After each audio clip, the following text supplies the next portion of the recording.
Hello दोस्तों, स्वागत है आप सभी का आपके अपने यूट्यूब चैनल एक कॉन्सेप्ट लर्निंग में। दोस्तों, आज की इस वीडियो में हम एक छोटे से टॉपिक को देखने वाले हैं। इसमें मेनली 4 नियम हैं। उन नियमों को इस छोटे से वीडियो में हम देखने वाले हैं। तो चलिए ज़्यादा टाइम ना वेस्ट करते हुए शुरू करते हैं। आज का हमारा टॉपिक है गोलीय दर्पण द्वारा प्रतिबिंब बनने के नियम। गोलीय दर्पण क्या होता है यह तो आपको अच्छे से पता होगा। गोलीय दर्पण 2 प्रकार के होते हैं, एक अवतल दर्पण और एक उत्तल दर्पण। अवतल दर्पण उत्तल दर्पण के सामने जब हम किसी वस्तु को रखेंगे तो उस वस्तु का प्रतिबिंब उसमें बनेगा। तो उस वस्तु का प्रतिबिंब जब उसमें बनेगा तो वो किन नियमों के हिसाब से बनता है, उन्हीं नियमों को हम इस वीडियो में देखने वाले हैं। तो चलिए देख लेते हैं। उसमें सबसे पहला नियम है मुख्य अक्ष के समांतर जाने वाली प्रकाश की किरण परावर्तन के पश्चात मुख्य फोकस से होकर निकल जाती है या आती हुई प्रतीत होती है। इस नियम में बोला जा रहा है कि मुख्य अक्ष के समांतर जाने वाले प्रकाश की किरण, ये वाली जो रेखा है ये इसको मुख्य अक्ष बोलते हैं। इसके समांतर प्रकाश की किरण अगर जा रही है तो टकराने के पश्चात वो मुख्य फोकस से होकर के निकल जाती है। यही पहला नियम है।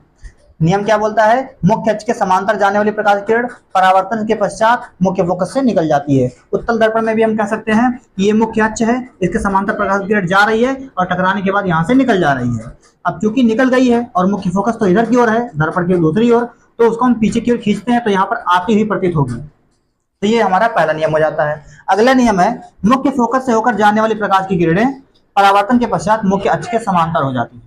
यानी यहाँ पर जो भी हमारा ये अवतल दर्पण है इसके सामने इसमें बोला जा रहा है कि जब प्रकाश की किरण मुख्य फोकस से होकर के जाती है तो टकराने के बाद मुख्य अक्ष के समांतर हो जाती है। ये दूसरा नियम है। पहला और दूसरा एक दूसरे के अपोजिट है। पहले में बोला जा रहा है कि मुख्य अक्ष के समांतर जाएगी तो परावर्तन के पश्चात मुख्य फोकस से निकल जाएगी, और दूसरे में बोला जा रहा है कि मुख्य फोकस से जाएगी तो परावर्तन के पश्चात समांतर हो जाएगी। मतलब इसमें समांतर जाना है, मुख्य फोकस से निकलना है। ध्यान से, समांतर जाना है और मुख्य फोकस से निकलना है। इसमें मुख्य फोकस से जाना है और समांतर निकलना है। ये दोनों नियम तो हो गए हमारे। उसके बाद जो 2 नियम बचते हैं उनको भी देख लेते हैं।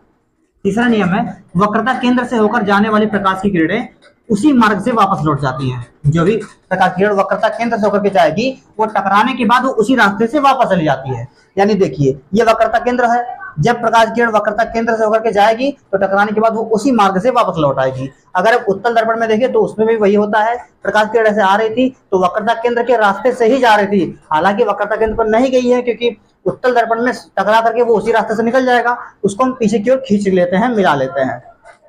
तो ये तो हमारा तीसरा रूल हो जाता है। अगला और लास्ट रूल है ध्रुव से टकराने वाली प्रकाश की किरण परावर्तन के पश्चात मुख्य अक्ष से समान कोण बनाती है। यानी ये हमारा पोल है, यानी ध्रुव है। जब प्रकाश की किरण आकर के ध्रुव से टकराएगी ऐसे आकर के, तो टकराने के बाद मुख्य अक्ष से समान कोण बनाती हुई निकल जाती है। मतलब आते टाइम जितना भी कोण बनाती है जाते टाइम भी उतना ही कोण बनाएगी। ये दोनों कोण आपस में बराबर होंगे।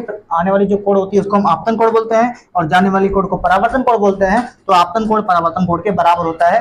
यही इसका अंतिम रोल था। आई होप आप लोगों को ये छोटा सा वीडियो पसंद आया होगा।